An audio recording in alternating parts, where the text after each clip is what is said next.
మరిచిపోకూడదు. ఆచరణలో 100% వాళ్ళు unitary constitution గా పనిచేసేటువంటి ఒక అపసవ్య పోకడ కేంద్ర ప్రభుత్వంలో ఉన్నది. చాలా సందర్భాలలో చూశాం. రాష్ట్రాల యొక్క ప్రత్యేకమైనటువంటి ప్రతిపత్తిని ఉత్పత్తిలో గాని, వినియోగంలో గాని, అక్కడ చరిత్రలో గాని ఆ సంపద యొక్క ప్రాముఖ్యతను, అవసరాన్ని దృష్టిలో పెట్టుకోకుండా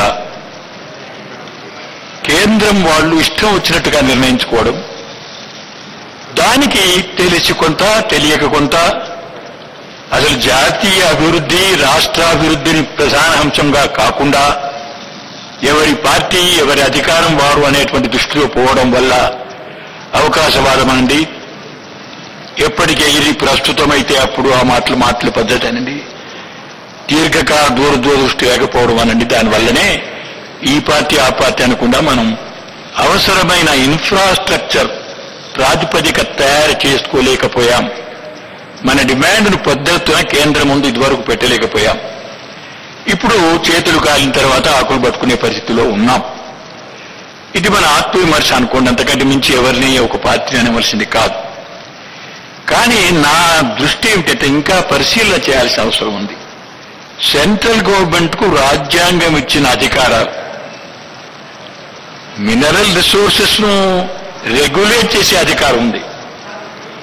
మినరల్ రిసోర్స్ ను ఒక రాష్ట్రానికి, ఏ రాష్ట్రానికి ఆ రాష్ట్రానికి వదిలిపెడితే తగాదాలు వస్తాయి. కాబట్టి ఆజమాయిషీ చేయడం, రెగ్యులేట్ చేయడం ఒక సెంట్రల్ గవర్నమెంట్కి ఇచ్చాం. కానీ దానిలో కొద్దిగా ఏదో రాయల్టీలు ఇవ్వడమే కాదు, ఈ రాష్ట్రానికి ఏ రాష్ట్రంలోనైతే ఆ సంపద ఉత్పన్నమవుతుందో, బొగ్గు కానీ, గ్యాస్ కానీ, దానిపైన ఉండవలసిన అదనపు హక్కు అంటే ఏంటి, అక్కడి ప్రజల, అక్కడి సమాజం యొక్క అవసరాలు సమగ్రంగా వచ్చే 20 ఏళ్ళు, 30 ఏళ్ళు, 50 ఏళ్ళు దృష్టిలో పెట్టుకుని దాన్ని కొలపానం చేసి అంకె వేసుకొని దాని ప్రకారం దానికి వదిలిపెట్టి దానికి ఉండేటువంటి ఒక ప్రయారిటీ అనండి, ప్రియంటివ్ పొజిషన్ అండి, అవన్నీ ఇచ్చిన తర్వాతనే పెట్టుకోవాలని తిరిగి అవసరమైతే రాజ్యాంగాన్ని కూడా సవరించాల్సిన అవసరం ఉంది. అంతకుముందు ఇందాక మిత్రులంతా చెప్పినట్లు అన్ని పార్టీల వాళ్ళం సమైక్యంగా పార్లమెంట్లో ఉన్నవాళ్ళు, అసెంబ్లీలో ఉన్నవాళ్ళు, అలాగే అన్ని రాజకీయ పార్టీలు స్వయంగా పెద్ద ఉద్యమం ద్వారా తమ యొక్క ఐక్యతను, తమ బలాన్ని ప్రదర్శించి కేంద్ర ప్రభుత్వం ఇదిగో ఇంత శాతం మాకు వదిలిపెట్టాలి, మా రాష్ట్రాభివృద్ధికి మనం సహకరించాలి, లేకపోతే మేము కూడా రంగంలో ఉన్నాం, మా హక్కులను కాపాడుకున్న తర్వాతనే మా ప్రజలకు మేము సేవ చేయగలుగుతాం అనేటువంటి హెచ్చరిక చేసే విధంగా ఉద్యమించాలని అలాంటి కార్యక్రమాలకు నాంది ప్రస్తావన చేసినందుకు ఎన్టీవీ గారిని అభినందిస్తూ సెలవు తీసుకుంటాం. ధన్యవాదాలు. ఇప్పుడు 100 కిలోమీటర్లు ఈ విషయం మీద పాదయాత్ర చేసినటువంటి నారాయణ రెడ్డి గారు ఉన్నారు, ఆ ప్రాంతానికి చెందినటువంటి ఉదయ్ భాస్కర్ రావు గారు ఉన్నారు, రెడ్డి సుబ్రహ్మణ్యం గారు ఉన్నారు. ఇక్కడ ఉన్నటువంటి అందరూ కూడా లేవనెత్తిన కొన్ని అంశాల గురించి సమాధానం చెప్పడానికి మంత్రి గారు పీతా సత్యనారాయణ గారు ఉన్నారు. వీరందరూ కూడా మాట్లాడతారు. మాట్లాడే ముందు ఒక చిన్న విరామం తీసుకుందాం.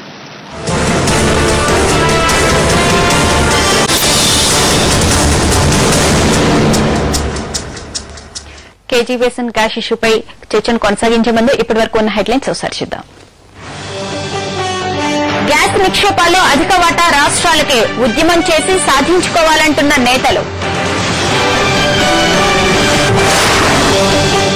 కేంద్రం ఆర్ఐఎల్ గ్యాస్ డీల్పై కాగ్ సమీక్ష, లోటుపాట్లపై అధ్యయనం.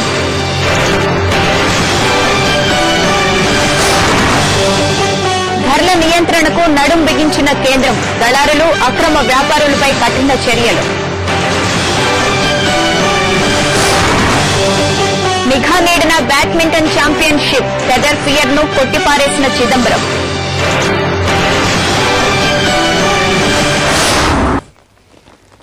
దేశమంతా అడ్డగోలుగా పెరిగిపోయిన నిత్యావసర వస్తువుల ధరల నియంత్రణకు కేంద్రం నడుం బిగించింది. రాష్ట్రాల సహకారంతో దళారులు, అక్రమ వ్యాపారులపై ఉక్కుపాదం మోపడానికి సిద్దమైంది.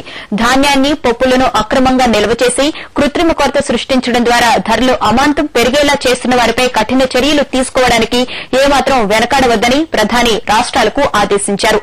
ప్రజా పంపిణీ వ్యవస్థ పనితీరు సక్రమంగా ఉండాలంటే కేంద్ర, రాష్ట ప్రభుత్వాల మధ్య సమన్వయం ఉండాలన్నారు పీఎం. కరువు పరిస్థితులను సమర్థంగా ఎదుర్కొనేందుకు తాను రాష్ట్రాలకు సంపూర్ణ సహకారం అందిస్తామని హామీ ఇచ్చారు. రాష్ట్రాల కార్యదర్శులతో ఢిల్లీలో సమావేశమైన ప్రధాని ఇప్పుడున్న పంటలైనా కాపాడేందుకు శాయశక్తులా ప్రయత్నించాలని రాష్ట్ర ప్రభుత్వాలకు పిలుపునిచ్చారు. వ్యవసాయ రంగంలో పెట్టుబడులు రాబట్టుకునేందుకు అవసరమైన చర్యలు తీసుకుంటామన్నారు ముఖ్యమంత్రి వైఎస్. వ్యవసాయంలా కాకుండా వ్యాపారాల్లో అభివృద్ది చెందాల్సిన ఆవశ్యకత ఉందన్నారు ఆయన. అందుకోసమే సహకార వ్యవసాయమని రంగారెడ్డి జిల్లా చేవెళ్లలో అన్నారు సీఎం. రెండోసారి ముఖ్యమంత్రిగా ప్రమాణ స్వీకారం చేసిన తర్వాత తొలిసారి చేవెళ్ల నియోజకవర్గంలో పర్యటించిన వైఎస్ ఓ private agri business school, engineering college ని ప్రారంభించారు. వ్యవసాయ అనుబంధ పరిశ్రమలు ప్రోత్సహిస్తామన్న వైఎస్ ప్రాణహిత చేవెళ్ల ద్వారా భూములు కోల్పోతున్న రైతులకు మార్కెట్ రేటు కంటే ఎక్కువ ధరే చెల్లిస్తామన్నారు. ఎల్లుండి నుంచి హైదరాబాద్ లో జరగబోయే ప్రపంచ బ్యాడ్మింటన్ ఛాంపియన్షిప్ కు ఎలాంటి టెర్రర్ ఫియర్ లేదంటున్నారు హోంమంత్రి చిదంబరం. టోర్నీకి ఉగ్రవాదుల నుంచి ముప్పుందని నిఘా వర్గాలు హెచ్చరించినట్లు వార్తలు రావడంతో చిదంబరం స్పందించారు. అలాంటిదేమీ లేదన్న ఆయన ఛాంపియన్షిప్ పూర్తి కట్టుదిట్టమైన భద్రత మధ్య జరుగుతుందని హామీ ఇచ్చారు. అటు గచ్చిబౌలి స్టేడియం, క్రీడాకారులు బస చేసిన హోటళ్ల వద్ద ఇప్పటికే భద్రతను భారీగా పెంచారు.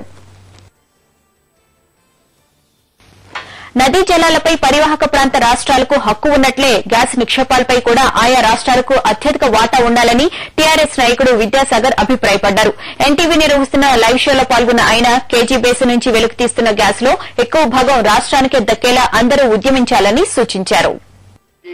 నదీ బేసిన్లో నీళ్లు ఆ బేసిన్ వాళ్లకే మూట హక్కు లభించిన తర్వాతనే వాళ్లకు మిగులుగా ఉంటే పక్క బేసిన్లకు వెళ్ళొచ్చు అనేటువంటి సిద్ధాంతం ఉందో దాన్ని మనం సరిగ్గా పూర్తిగా ఆటోమేటిక్ గా మనం దీనికి అనుమతించలేకపోయినా కూడా జాతి సంపదకి కూడా సాధ్యమైనంత వరకు చేయాలి. సాధ్యమైన మేరకు దీనికి ఈ ప్రాంతానికి అంటే మన రాష్ట్రం మన పెరట్లో ఉన్నటువంటి ఈ నిధిని తప్పకుండా మనకు ఇవ్వకుండా వేరే చోటుకి వెళితే ఎవరూ సహించరు.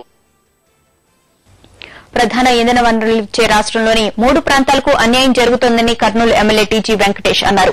పవన విద్యుత్ ఎక్కువగా ఉత్పత్తమయ్యే రాయలసీమలో ప్రభుత్వం సరైన సదుపాయాలు కల్పించడం లేదని, తెలంగాణ భూగర్భంలోని కోల్ను సింగరేణి పేరిట కేంద్రానికి బంగారు పళ్లెల్లో పెట్టి అప్పగిస్తున్నామని టీజీ ఆరోపించారు. ఇప్పుడు కోస్తాలో దొరికే సహజ వాయువును కూడా కోల్పోయే ప్రమాదంలో పడ్డామన్నది ఆయన ఆవేదన. రాయలసీమ ప్రాంతంలో ఎక్కువగా జరుగుతుంది విండ్ పవర్, దాన్ని కూడా ఇంతవరకు ప్రభుత్వం పట్టించుకోలేదు. మరి నెక్స్ట్ వచ్చి కోల్ బేస్డ్ వస్తుంది, అది తెలంగాణలో ఎక్కువ జరుగుతుంది. అది మనతో నడుస్తున్న కోల్ మైన్స్ ని అంటే రాష్ట్ర ప్రభుత్వంలో ఉండే కోల్ మైన్స్ ని మనం కేంద్ర ప్రభుత్వానికి వాళ్ళు బంగారు పల్లెంలో పెట్టి ఇచ్చేసాం. అదొక పెద్ద బ్లండర్ జరిగిందని తెలియజేస్తున్నాను. అందుకే వారు ఇతర రాష్ట్రాలకు కోల్ సప్లై చేస్తున్నారు. ఇప్పుడు మన రాష్ట్రానికే కాకుండా ఇతర రాష్ట్రాలకు మనకి షార్టేజ్ ఉంది, మనం ఇంపోర్ట్ చేసుకుంటున్నాం, అది జరుగుతున్నాం. అదే తప్పిదం ఇక్కడ మనకు గ్యాస్ ప్రాజెక్ట్స్ లో కూడా అదే పొరపాటు జరుగుతున్నది. ఉత్పత్తి అయిన చోటే గ్యాస్ వినియోగం జరగడం సముచితమన్నది లోక్ సత్తా నేత జేపీ అభిమతం. ఇప్పుడు కోల్ విషయంలో కూడా అదే జరుగుతోందని, ఒకచోటు నుంచి మరో చోటుకి రవాణా చేయడం కోసమే అదనపు వ్యయం అవుతోందని జేపీ అన్నారు. హైదరాబాద్ జూబ్లీహాల్లో ఎన్టీవీ నిర్వహించిన లైవ్ షోలో జేపీ సహా పలువురు నేతలు పాల్గొన్నారు. కేజీ బేసిన్ గ్యాస్ మన రాష్ట్ర సొత్తు అన్న వాదనను పాక్షికంగా తోసిపుచ్చారు జయప్రకాష్ నారాయణ్. ఇది ముమ్మాటికి జాతీయ సంపదేనని, మనకు అదనపు వాటా దక్కడం న్యాయసమ్మతమని జేపీ చెప్పారు. ఉత్పత్తి చేసినటువంటి గ్యాస్ ఇంకో చోట తరలిస్తే దానికి మళ్లీ $1 ఖర్చు అవుతుంది ఒక్కొక్క క్యూబిక్ మీటర్. అంటే ఈ జాతి వృధాగా డబ్బు ఖర్చు పెడుతోంది, దేశానికి నష్టం. కాబట్టి ఎక్కడ ఉత్పత్తి అయితే అక్కడే గనక వినియోగిస్తే దేశానికి మంచిది. ఆ ఉద్దేశంతోనే పిట్ హెడ్ ప్లాంట్స్ అని చెప్పని మీకు థర్మల్ పవర్ ప్లాంట్స్, మీరు కోల్ మైన్ ఎక్కడుంటే అక్కడ మనం వీళ్ళంతవరకు పెడుతున్నాం. రవాణా ఖర్చు నిర్వహించాలి. 2, ఈ ఉత్పత్తి వల్ల గ్యాస్ వృధా అవుతుంది, ఖర్చే కాకుండా. విలువైన గ్యాస్ మళ్ళీ గ్యాస్ రూపంలో ఖర్చు పెడుతున్నాం, మనం గ్యాస్ని తగిలేస్తున్నాం మనం ఊరికి రవాణా చేయడం కోసం. గ్యాస్ కేటాయింపుల్లో కేంద్రం రాష్ట్ర ప్రయోజనాలను తీరుస్తుందన్న నమ్మకం లేదంటోంది సీపీఐ. ఎన్టీవీ లైవ్ షోలో పాల్గొన్న ఆ పార్టీ నేత సురవరం సుధాకర్ రెడ్డి ఇటీవల లోక్సభలో పెట్రోలియం శాఖ మంత్రి మురళీదేవర ఇచ్చిన వివరణ సహేతుకంగా లేదని విమర్శించారు. ఓఎన్జీసీ హెడ్ క్వార్టర్స్ రాజమండ్రిలో పెట్టాలన్న రాష్ట్ర డిమాండ్ను పట్టించుకోకుండా ఏమాత్రం సంబంధం లేని చెన్నైలో ఏర్పాటు చేయడంలోనే కేంద్రం వైఖరి స్పష్టమైందన్నారు. గారు పార్లమెంటులో ఇచ్చినటువంటి రిప్లైలో ఈ రకమైనటువంటి ప్రాధాన్యత వివరించినటువంటి అంశం తడవటానికి నిరాకరించారు. ఇస్తామని జనరల్ వాగ్దానాలు తప్ప ఈ ప్రయారిటీని పరిష్కారం చేస్తామనే మాట చెప్పకపోవటం అనేది చాలా నష్టం. గతంలో ఓఎన్జీసీ హెడ్ క్వార్టర్ను రాజమండ్రిలో పెట్టమంటే కూడా ఈ గ్యాస్ వీటన్నింటికి సంబంధించి చాలా దూరంలో ఉన్నటువంటి చెన్నైలో పెట్టినటువంటి వారు ఇవాళ మన ప్రయారిటీస్ ను గుర్తిస్తారని చెప్పి భావించట్లేదు.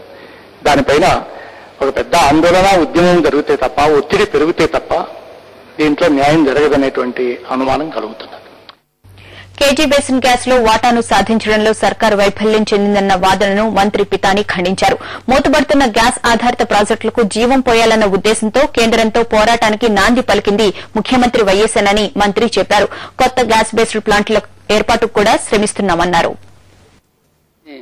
డిమాండ్ చేయడం కోసం, సంపాదించడం కోసం అసలు రిలయన్స్ మీద పోరాటం ప్రారంభించిందే మా ముఖ్యమంత్రి. ఆ రకంగా ఈనాడు 24 మార్చిని 2009 ఈ రాష్ట్రానికి కావాల్సిన గ్యాస్ 7,700 మిలియన్ క్యూబిక్ మీటర్ల వాటాకి ఇవాళ 10 మిలియన్. సహజ వనరుల్లో స్థానికులకు వాటా లేదా? మన బేసిన్లో గ్యాస్ మనది కాదా? మనం దీనంగా ఉండాల్సిన పరిస్థితి ఎందుకొచ్చింది? ఎక్కడ లోపం జరిగింది? తక్షణం రాష్ట్ర ప్రభుత్వం చేపట్టాల్సిన చర్యలేమిటి? ఇప్పుడు చూద్దాం. కేజీ బేసిన్ ఏపీ పరిధిలో విస్తరించిన అపార గ్యాస్ చమురు నిక్షేప క్షేత్రం. దీని పట్ల ఇంతవరకు మన ప్రభుత్వాలు దృష్టి సారించలేదు. ఎక్కడో ఉన్న గుజరాత్ కేజీ బేసిన్ లో పరిశోధనలు నిర్వహించి ఇక్కడి సహజవాయు నిక్షేపాల వెలికితీతనం ప్రారంభించింది. Gujarat state petroleum corporation GSPC ఈ ప్రాంతంలో 5,656 మీటర్ల లోతైన బావులు తవ్వింది. మన తీరంలోని సహజవాయు